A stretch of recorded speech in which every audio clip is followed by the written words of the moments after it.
আজকে ছিল পৌষ পার্বণ। তো প্রত্যেক বছর আমি কিন্তু পৌষ পার্বণে পিঠে বানাই, পায়েস বানাই। পিঠে বলতে আমি বানাই পাটিসাপটা।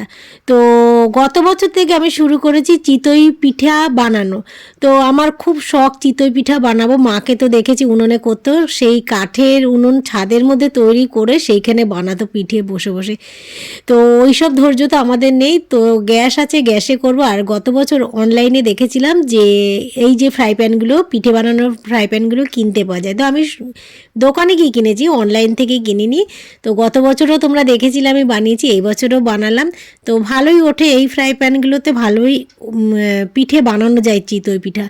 তো যাই হোক, বানানো হয়ে গেছে। আর এইটা বানানোর পরে না আমি একটুখানি ধনেপাতা দিয়ে কাঁচা লঙ্কা দিয়ে বানিয়েছি, সেই ভিডিওটা কালকে দেবো। আজকে রাত হয়ে গেছে, তো আজকে আর আমি এই ভিডিও এডিট করতে পারলাম না, এই একটা ভিডিও এডিট করলাম।